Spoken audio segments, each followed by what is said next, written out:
Hello friends, कैसे हैं आप सब। मैं आशा करती हूँ कि आप सब अच्छे होंगे। दोस्तों, आज मैं आपको पुष्यमित्र शुंग के बारे में बताने जा रही हूँ। पुष्यमित्र शुंग मौर्य वंश को पराजित करने वाला तथा शुंग वंश का प्रवर्तक था। वह जन्म से ब्राह्मण और कर्म से क्षत्रिय था।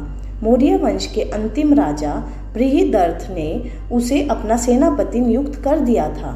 बृहदर्थ की हत्या करके पुष्यमित्र शुंग ने मौर्य राजगद्दी पर अपना अधिकार कर लिया।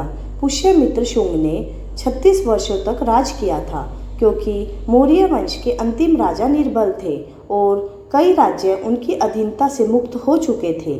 ऐसे में पुष्यमित्र शुंग ने इन राज्यों को फिर से मगध की अधीनता स्वीकार करने के लिए विवश कर दिया। उसने अपने शत्रुओं पर विजय प्राप्त की और मगध साम्राज्य का फिर से विस्तार कर दिया। शुंग वंश की स्थापना।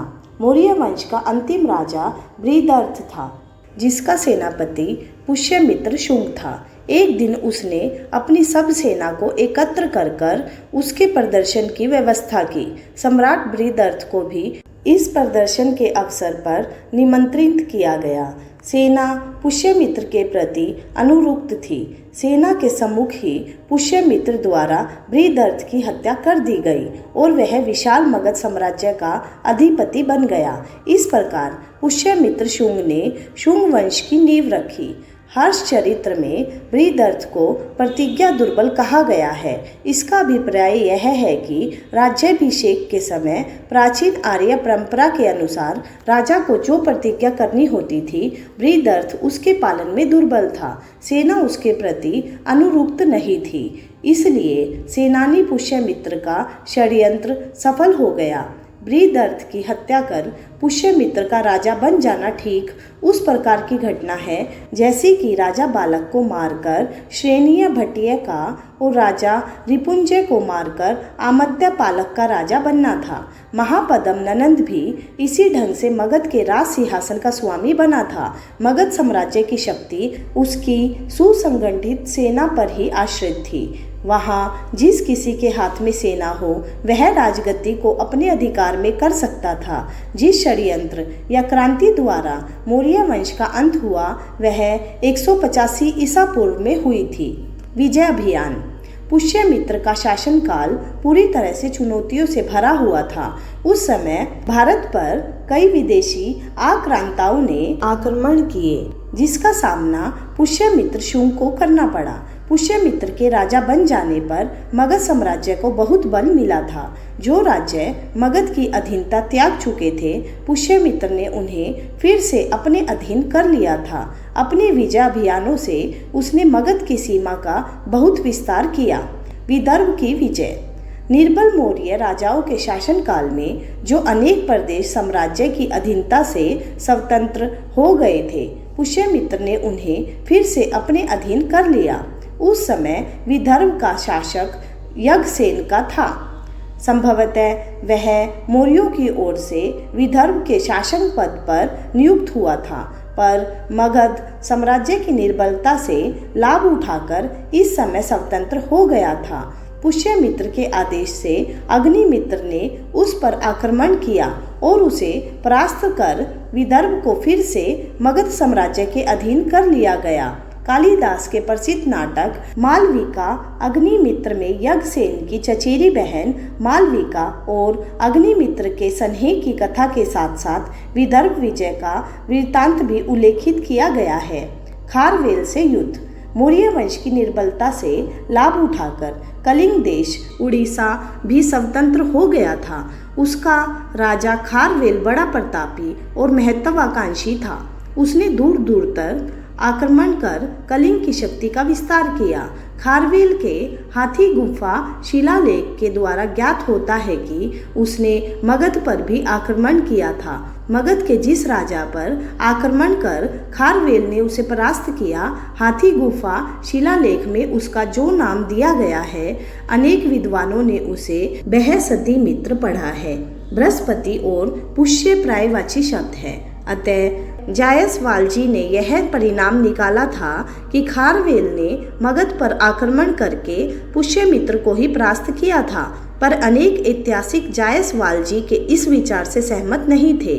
उनका विचार है कि खारवेल ने मगध के जिस राजा पर आक्रमण किया था वह मौर्य वंश का ही कोई राजा था। उसका नाम बृहस्पति मित्र था, वह भी संगीत है। हाथी गुफा शिलालेख में यह अंश अस्पष्ट है और इसे बृहस्पति मित्र पढ़ सकना भी निर्विवाद नहीं है। संभवतः खारवेल का मगध पर आक्रमण मौर्य शालीशुक या उसके किसी उत्तराधिकारी के शासनकाल में ही हुआ था। यवन आक्रमण। मौर्य सम्राटों की निर्बलता से लाभ उठाकर यवनों ने भारत पर आक्रमण शुरू कर दिए थे। पुष्यमित्र के शासनकाल में उन्होंने फिर भारत पर आक्रमण किया। यवनों का यह आक्रमण संभवतः डेमेट्रियस के नेतृत्व में हुआ था। प्रसिद्ध व्याकरणविद पतंजलि ने, जो पुष्यमित्र के समकालीन थे, इस आक्रमण का यवन ने साकेत पर हमला किया, यवन ने मध्यमिका पर हमला किया, लिखकर निर्देश दिया है। अरुणोदय प्रयोग अनघतन भूतकाल को सूचित करता है।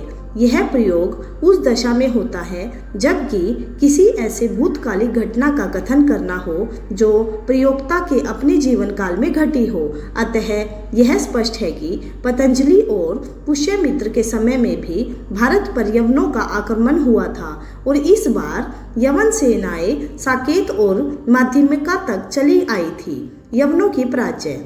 मालविका अग्निमित्र के अनुसार भी पुष्यमित्र के यवनों के साथ युद्ध हुए थे और उसके पोते वसुमित्र ने सिंधु नदी के तट पर यवनों को परास्त किया था।